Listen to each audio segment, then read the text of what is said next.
سلام به چنل یوتیوب ما خوش اومدید. من زهرام، دوستم سبا و گندو.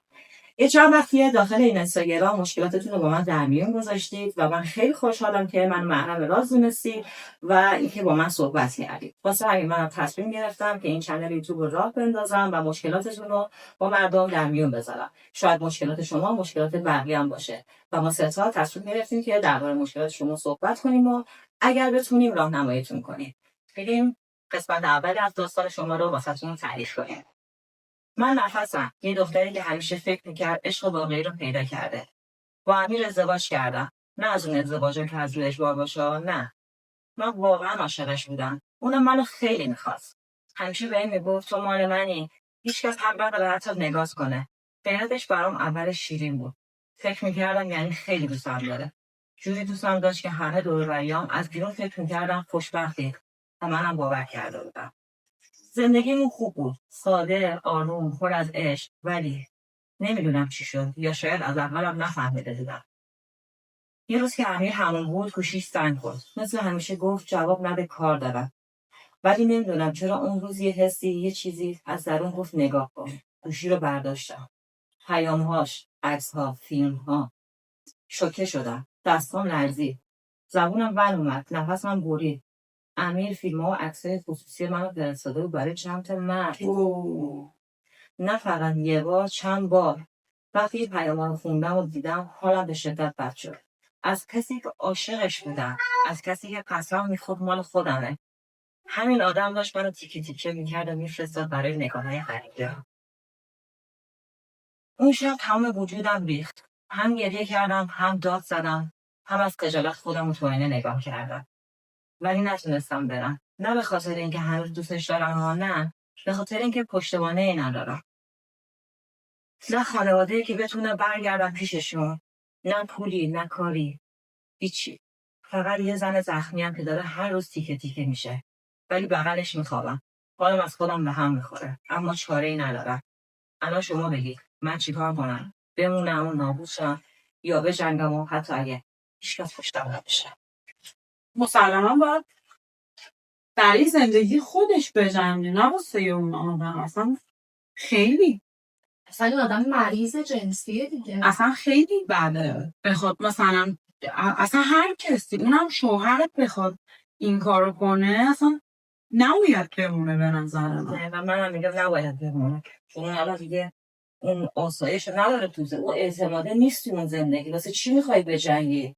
واسه کسی که تمام وجود تو رو مثلا پخش کرده بین مردای غریبه. اون چه دوست داشتنیه؟ اصلا به نظر من خیلی اصلا یه چیز عادی نیستش واقعا. ببین حالا اون که میگه پشتوانه ندارم یا خانواده، به نظر من خب الان خیلی زن و دختر و خانوما دارن توی جامعه کار میکنن.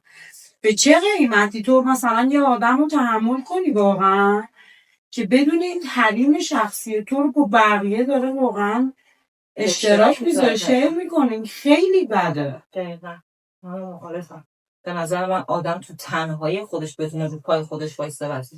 اون آرامشه، اون احساس امنیت رو داشته باشه بهتر از اینه که با یکی باشه، خواسته باشه اینجوری آبروی و شرفش رو بخواد ببره. ببین اصلا آسیب شناسی هم بکنی، مثلا خیلی آدم چه روان درمانگر جنسی هم ببری، سکس تراپیستش هم ببری، این آدم مریض جنسیه دیگه. وقتی که کسی زنش رو بخواد کسی دیگه ببینه از این اتفاق لذت ببره، تو تا آخر عمرت نمیتونی همچین چیزی رو یادت بره، مثل تجاوز میمونه. تو هیچ وقت نمیتونی همچین چیزی رو بپذیری. با اصلا زن مگه میتونه همچین چیزی رو بپذیره، قبول کنه؟ ما هزاران رو برمون پیش اومده یه لمسی، حالا به صورت اتفاقی هم حتی اگه بوده، چند روز بهش فکر کردیم، اذیت شدیم از این موضوع، به این فکر کردیم که چرا باید اون آدم به من دست میداد. حالا فکر کن شوهر خودت که همدمت و همرازته، تو مثلا همه جوره قبولش داری، بهش اعتماد داری، بیاد مثلا لحظات خصوصی رو در اختیار آدم دیگه قرار بده، هیچ وقت نمیتونی قبول کنی. به نظر من از این آدم باید جدا بشه و سعی کنه که زندگیشو بسازه. سخته،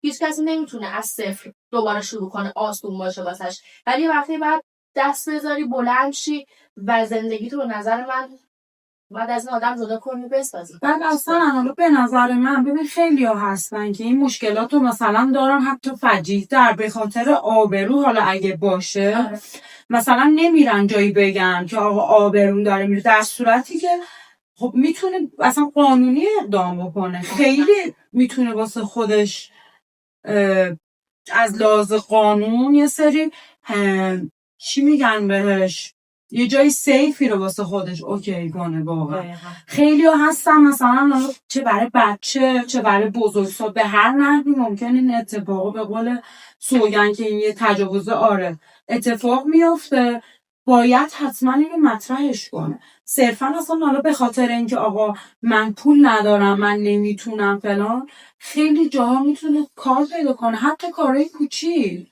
اصلا ادامه دادن با این آدم درست نیست. امروز ممکنه عکساتو پخش کنه، درست دیگه ممکنه کسای دیگر رو بخونه. دقیقاً.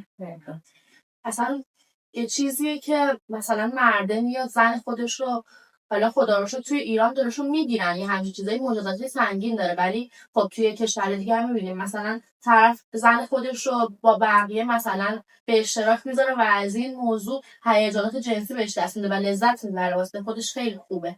ولی خب به نظر من این آدم هیچ جوری، یعنی هیچ راهی نیستش که تو با این آدم بخوای ادامه بدی. هر طور که شده، حتی اگه خانواده‌ای نداری که حمایتت کنن، حتی اگه پولی نداری، باید بکنی از این آدم بری. هر طور که شده به هر نحوی، حالا یه مدت میخوای زندگی کنی با این آدم، یه مقدار پول واسه خودت نگه داری کنار بذاری، یا اینکه بری کار کنی تو زندگی با این آدم یه مقدار پول کنار بذاری، ولی این آدم خطرناکه. این آدم ممکنه هر چیزی ازش بر بیاد. تو واسه خودت چند تا راهکار بچین دیگه، بگو که آقا من اصلا میخوام چند ماه این آدمو تحمل کنم، یه مقدار پول واسه خودم بذارم کنار، بعد برم زندگیمو شروع کنم. ولی هر طور که شده باید بری از این زندگیه. من اصلا دارم میگم اگه یه روزی بچه دار بشه چه اتفاقی در باستان اون بچه بیفته.